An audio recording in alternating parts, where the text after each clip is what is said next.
1974년 1월의 어느 날 오후 나는 발토오와 그의 동료 몇 명으로부터 네바다의 라스베가스 교외에서 만나자는 요청을 받았습니다. 내가 탄 비행기가 공항 활주로에 바퀴를 내리는 순간 해는 산 뒤로 뉘엿뉘엿 저물어가고 있었습니다. 공항 청사에 들어서자 침울한 표정의 사람들이 서성거리고 있었는데 그들은 모두 라스베가스 도박장에서 돈을 잃은 사람들임을 한눈에 알아볼 수 있었습니다. 그때 꼭 끼는 검은 정장을 한 두 명의 남자가 나에게 손을 흔들며 다가왔습니다. 그들이 내 이름을 부르기에 나는 그들을 발토오의 동료들로 생각했습니다. 그들 중 한 사람이 내 서류 가방을 받아들었고 자기들을 따라오라는 지시에 나는 도로변에 주차되어 있던 그들의 검은 캐딜락 차로 따라갔습니다. 차 안에 운전석에 있던 사람도 역시 검은 옷을 입고 있었습니다. 거기서 나는 별로 이상한 점을 알아채지 못했는데 왜냐하면 수많은 리무진 운전사들이 그런 유사한 유니폼을 입고 있기 때문이었습니다. 차 뒷좌석에 올라탄 두 사람 중 한 사람이 내게 옆에 앉으라고 권했습니다. 나는 그 옆에 앉았고 나머지 한 명도 내 오른쪽에 앉았습니다. 그들이 꺼내 피워대는 담배 냄새가 나에게 묵시적으로 위기를 알려주고 있었으나 나는 발토오를 다시 볼 수 있다는 흥분감에 들떠서 그러한 경고를 묵살한 채 눈치채지 못하고 있었습니다. 그러나 우주인들은 담배를 피우지 않으며 더군다나 다른 사람들 가까이에서는 더욱 그러한 행위를 하지 않습니다. 그때서야 나는 거기에 생각이 미쳤고 무엇인가 근본적으로 잘못돼 가고 있음을 알아차렸습니다. 차가 달리기 시작했을 때 불안하고도 무거운 감정이 나를 엄습해왔습니다. 내 머릿속에는 붉은 신호등이 켜졌고 경고의 벨소리가 들렸습니다. 공항에서 출발한 차가 몇 블록의 거리를 지나 어느 도로변에 차를 댈 때까지 그들과 나 사이에는 더 이상의 아무런 대화가 없었습니다. 차가 서자 내 오른쪽에 앉아있던 자가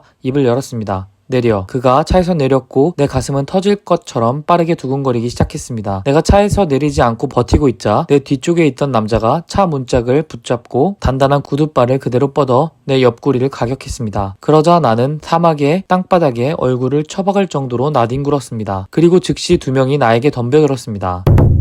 그 순간 나는 과거에 익혔던 무술을 기억해냈고 재빨리 몇 바퀴 구른 뒤 벌떡 일어섰습니다. 나는 주 예수 그리스도의 이름을 부르며 도와달라고 하는 동시에 그들에게 주먹을 날리며 반격을 시도했습니다. 아마도 이 내용을 읽은 많은 순종적인 기독교인들은 내가 스스로를 보호하기 위해 주먹을 휘둘렀다는 사실을 알았을 때 충격받기 십상일 것입니다. 하지만 나는 내 능력껏 최선을 다해 내 자신을 방어했습니다. 다시 나는 그자들에 의해 땅바닥으로 내던져졌고 그들의 발길질에 연속해서 걷어차였습니다. 내 안경은 박살이 났으나 다시 일어나 발차기로 반격하는데 큰 지장은 없었습니다. 나도 상대방 중 한 놈의 얼굴에다 스트레이트를 한 방 먹였습니다. 그때 뼈의 연골이 우두둑하며 부서지는 소리가 들리는 동시에 내 손은 피투성이가 되었습니다. 그러는 사이 그 운전사 놈까지 가세해서 나에게 덤벼들었습니다. 나는 그 놈을 붙잡고 오른발로 아랫배를 걷어찼고 다시 다른 두 놈과 맞섰습니다. 그때 갑자기 흰색의 캐딜락 한 대가 나타나 우리가 타고 온 검은 캐딜락 앞에 와서 멈추었습니다. 차에서 내린 두 남자가 나를 돕기 위해 달려왔는데 나는 직감적으로 이들이 바로 내가 공항에서 만나기로 했던 사람들임을 알았습니다. 그 와중에 도로를 왕래하는 차들은 무심하게 계속 지나갔습니다. 일부는 우리가 벌이고 있는 격투 장면을 보기 위해 차의 속도를 늦추기도 했으나 그러다가는 자기네 갈 길로 횡하니 달려가곤 했습니다. 은백색 옷을 입은 두 사람은 내가 혼자 상대하던 그 세 놈을 공격하기 시작했고 행세는 역전되어 즉각 진압되었습니다. 검은색 캐딜락 운전사는 허겁지겁 달아나 자신의 차 안으로 뛰어들었습니다. 발토의 우주선에서 온 사람들 중 한 명인 돈이 팔을 앞으로 쭉 뻗자 그 캐딜락 뒷바퀴가 그대로 녹아버리고 말았습니다. 그 차는 이제 무용지물이 되어버려 어디든 도망칠 수가 없었습니다. 이어서 돈은 신비하게도 유리창을 깨지도 않고 그를 손을 그대로 차의 창문으로 쑥 집어넣더니 그 운전사 놈을 끄집어내어 땅바닥 위에 나자빠져 있던 두 놈 위로 던져버렸습니다. 나는 그들로부터 흰 캐딜락에 타라는 지시를 받고 재빨리 차에 탑승했습니다. 이윽고 나를 구해주었던 두 명의 우주인들도 차 앞뒤 좌석에 올라탔습니다. 그리고 그 검은 캐딜락 차에 짐칸에 실려있던 내 손가방을 뒷 트렁크 문을 열지도 않고 꺼내어 원격 이동으로 가져다 주었습니다. 차가 출발해서 어느 만큼 짧은 거리를 갔을 때 돈이 차를 세웠습니다. 차 밖으로 나가더니 그는 뒤쪽으로 천천히 걸어갔습니다. 그리고 멀리 떨어져 있는 검은 캐딜락과 사막에 엎어져 있는 새 놈을 향해 두 손을 들고 모종의 동작을 취했습니다. 그러자 놀랍게도 불과 몇 초 만에 그들이 모두 사라져버렸습니다. 조금 전까지만 해도 처절한 격투가 벌어졌던 그 현장에는 어지럽혀진 모래자국과 물처럼 녹아버린 고무 타이어 외에는 아무런 흔적도 남아있지 않았습니다. 게다가 돌아오는 차 안에서 돈은 내가 그들이 어디로 사라져 버렸냐고 질문할 것을 미리 알고 있었습니다.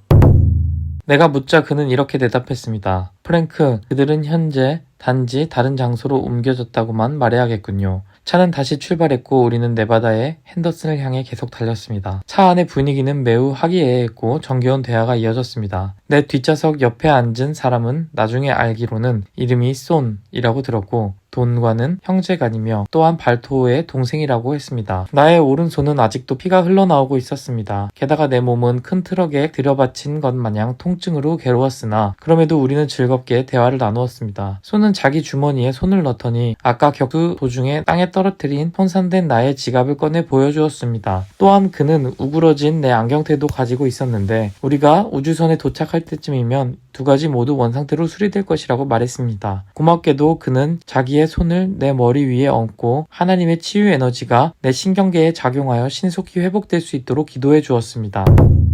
오래되지 않아 이윽고 우리는 우주선 입구에 도착했습니다. 그런데 대략 3층 높이에다 직경이 300피트 정도로 추정되는 이 UFO에는 오로지 입구만이 눈에 보였습니다. 왜냐하면 우주선 주위에는 역장이 펼쳐져 있어 입구 외의 나머지 선체 부분은 인간의 눈에 안 보이게 만들었기 때문이었습니다. 우리가 6대의 차가 주차되어 있던 우주선 주변의 경사로 지역에 도착했을 때 마침 차 한 대가 들어와 멈추었습니다. 바로 그 차에 발토호가 타고 있었고 그는 손을 들어 나를 환영해 주었습니다. 그는 두 팔로 나를 감싸 포옹하였고 나는 마치 고향 사람을 만난 듯한 기분이 들었습니다. 그리고 그의 표정에는 격투 때 내가 입은 상처에 대한 깊은 우려와 관심이 나타나 있었습니다. 그들과 우주선에 탑승한 나는 의복을 갈아입고 샤워를 한 후에 응급치료를 받기 위해 의료실로 안내되었습니다. 그곳의 광경은 그리 낯설지가 않았는데 이미 전에 육체의 독성을 정화하는 조치를 받기 위해 와왔기 때문이었습니다. 치료를 준비하는 동안 나는 다시 한번 그곳의 남여 승무원들에게 따뜻한 환대를 받았습니다. 이 아름다운 사람들은 정말 우주의 창조이신 하나님의 영광을 그대로 구현하고 누리면서 사는 종족들이었습니다. 이 의료센터는 발토의 우주선을 방문하는 지구인들이 주로 유익하게 이용하는 곳입니다. 우주인들은 병에 걸리거나 일하다 다치지도 않을 뿐더러 그 어떤 식의 형상적이거나 방법론적인 측면에서도 물리적 한계가 없습니다. 의료센터 내의 시설은 다음과 같이 이루어져 있습니다. 진찰대는 따뜻하고 부드러운 플라스틱 같은 재질로 만들어져 있습니다. 천장에는 매우 강력한 레이저 형태의 광선 발사기가 부착되어 있습니다. 그리고 정신적 평온을 되찾는 데 도움을 줄 수 있는 부드러운 파스텔 색채의 침실이 마련되어 있습니다. 또 거기에는 예민한 신경을 확실하게 가라앉힐 수 있는 부드러운 음악 재생 장치가 있습니다. 그곳의 테이블, 보급품, 외과 수술 도구 등등 모든 장비들은 벽에서 나타납니다. 만약 당신이 그 침실에 들어선다면 당신에게 보이는 것은 탁자가 전부일 것입니다. 그 방의 간접 조명은 또한 평화로운 분위기를 조성하고 있습니다. 그리고 예컨대 피를 뽑아야 할 필요가 있을 때에는 무서워 보이는 주사 바늘을 혈관에 꽂을 필요도 없이 체열이 이루어집니다. 체열에 사용되는 작은 장치는 투명한 짧은 튜브처럼 보입니다. 여러분 팔에 부착하게 되면 아무런 통증 없이 미세한 바람 소리가 들립니다. 그때 그 장치는 여러분 팔에서 떼어지고 아무런 후유증이나 흔적 없이 피부에 나있던 체열 구멍은 치료가 됩니다. 이 치료센터는 참 놀랄만한 일들이 목격되는 곳입니다. 물론 그곳에서 사용되는 의약품들은 모두 자연적인 원천에서 추출된 것입니다. 지구에서와 같은 인공적인 화학약품들은 어떤 종류도 사용된 적이 없습니다. 진찰대는 그 의료실의 중앙에 위치해 있으며 진찰을 받을 준비가 되어 거기에 눕게 되면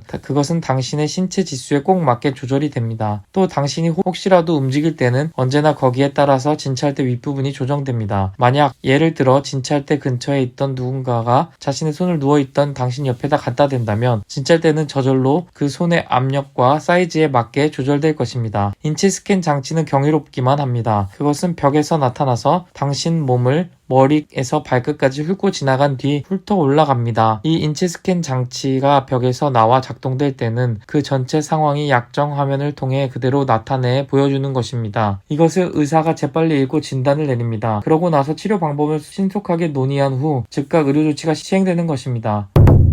내가 부드럽고 흰 진찰대 위에 몸을 눕히자 원뿔 형태의 기기에서 방사되는 청색 빛의 광선이 나의 멍들고 난타당한 상처투성이의 몸을 비추기 시작했습니다. 나는 즉시 깊은 잠 속으로 빠져들었고 치료 과정이 끝날 때까지 깨어나지 않았습니다. 나중에 잠에서 깨어나자 나는 내 온몸에 활력이 솟고 가벼워졌음을 느꼈습니다. 내가 흰 가운 모양의 옷을 입는 동안 발토오는 내 옆에 서 있었습니다. 그런데 슬리퍼까지 달린 그 옷은 우주선 내의 컴퓨터 시스템에 의해서 나를 위해 위해 설계해 만든 옷이었습니다. 이어서 나는 발토호의 집무실로 그를 따라갔고 거기서 당시 세계 정세와 더불어 지구상의 주요 국가 수뇌부들의 동향에 관한 간단한 설명을 들었습니다. 우리는 몇 가지 문제를 논의했는데 그것은 예컨대 세계적 현안에 있어서 국제연합의 역할, 다가오는 석유 파동으로 인한 위기, 닉슨 대통령이 계속적인 그들의 경고를 귀담아 듣지 않았을 경우 장차 당면할 수밖에 없는 일들과 같은 주제들이었습니다. 닉슨은 당시 우주로부터 온 나의 친구들로부터 지속적으로 주의하라는 경고를 받고 있었습니다. 그리고 이 밖에도 나의 개인적인 활동에 직접 관련된 다른 여러 화제들에 대해 의견을 나누었습니다. 발토호는 스크린에 비치는 충실한 우리 조직 멤버들의 활동 모습을 살펴보았습니다. 그들의 가슴은 우리 인류가 진실을 알 수 있도록 도우려는 목적과 열정으로 가득 차 있었습니다. 그리고 나는 내 자신의 개인적인 안전과 우리 UFO 조사위원회의 다른 회원들의 신변 보호의 필요성에 관한 강의를 받고 있었습니다. 발토호는 나에게 어둠의 세력들은 결코 가볍게 웃고 넘어갈 문제가 아님을 강조하고 있었습니다. 즉 모든 진실한 UFO 연구가들과 조사자들은 당연히 이 어둠의 일당들이 그들의 연구 활동을 방해하고자 파괴와 불신을 조장하는 공작을 벌이고 있음을 경계해야만 한다는 것이었습니다. 그리고 나는 이번 기회를 통해 그자들의 위협이 정말 실제적인 것임을 뼈저리게 실감했습니다. 감사합니다.